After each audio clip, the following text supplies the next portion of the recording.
আমরা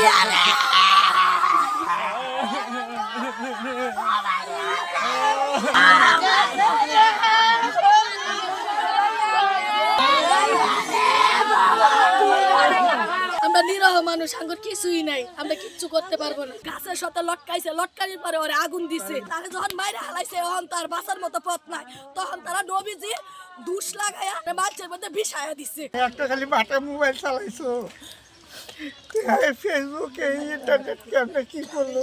আমার ছেলেরা করবো, আমার ছেলেটা কেউ অশিক্ষিত না। শিক্ষিত ছেলে, আপনার মনে হয় এই কামটা করবো? আমার ছেলে বিয়ে সাকে নেওয়ার মতো লেখাপড়া করছে, ছেলে তো কিছু না কিছু বোঝে। সে যে বকাবদ্ধ করতো সেকশনের মধ্যে, ওই বকাবদ্ধের কারণে তারে এই আক্রমণটা করছে। সব পাবলিক মিললে তার কোম্পানির লোকের আক্রমণ করছে। করার পরে তখন সে অসহায়ের মতো খাড়া হয়ে আসছিল, তারে সুযোগটাও দিছে না তারে কিছু বলার মতো। তারপরে ওরে মাইরা গাছের সাথে লটকাইছে, লটকানির পরে ওরে আগুন দিছে। আমরা ডুবতাছে যেটা কোম্পানির মধ্যে বেজালটা হয়েছে।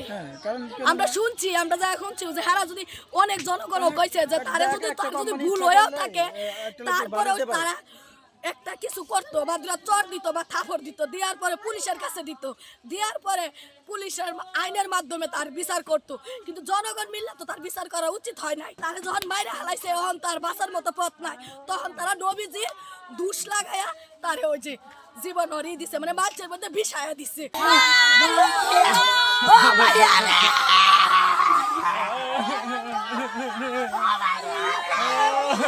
আমার সংসার ধরার মতো একটা ছেলে আছিল, আমি এলাম অসুস্থ মানুষ, এক গার্বান ছিল, এক ফ্যানম্যান ছিল, হেঁটে কাজকর্ম করতে পারি না।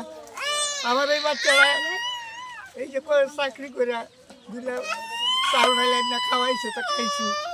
আমি, তার মা, তার ভাই, তার পরিবার, তার বাচ্চা, তারাই আমরা সবাই আছি।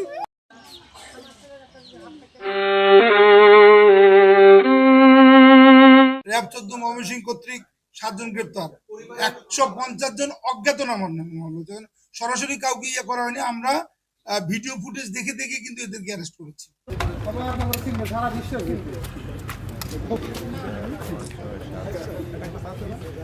অভিযোগে শ্রমিককে পিটিয়ে হত্যা, র্যাব 14 ময়মনসিংহ কর্তৃক 7 জন গ্রেপ্তার।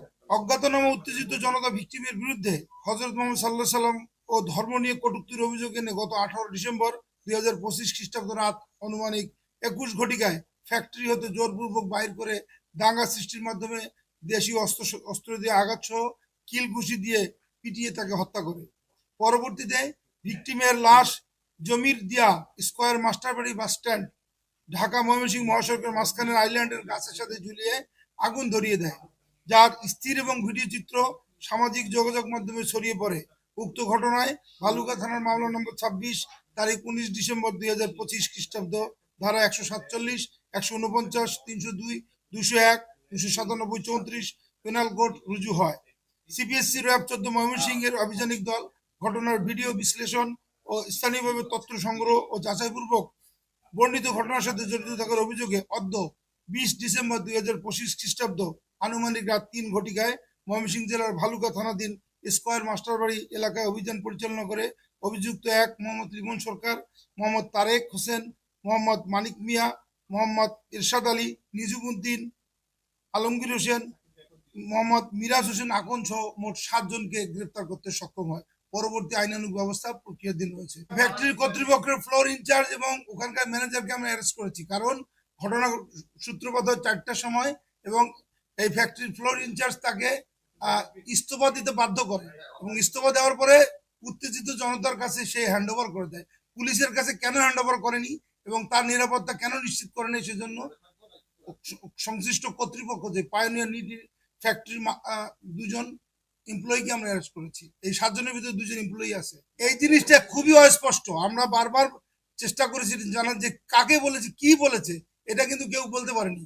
এবং আমার মনে হয় যে উত্তেজিত জনতা আর কোনো প্রিভিয়াস এনিমিটি কারোর সাথে কোনো ছিল কিনা সেটা আমরা তদন্ত করে দেখব। কিন্তু একটা লোককে একটা এই অভিযোগে মেরে ফেলা এবং গাছের সাথে ঝুলিয়ে তাকে হত্যা করা, আগুন দিয়ে হত্যা করা, এটা কিন্তু কোনোভাবেই আইনে কভার করে না এবং আমরা কোনোভাবেই সরকার এবং আইন শৃঙ্খলা বাহিনী এটাকে কোনোভাবে স্পেয়ার করবে না। কিন্তু প্রাথমিক স্টেজে তাদেরকে আমরা অ্যারেস্ট করলাম, এখন তাদেরকে রিমান্ডে নেওয়া হবে, রিমান্ড নিয়ে ফার্দার আরো তথ্য সংগ্রহ করা হবে।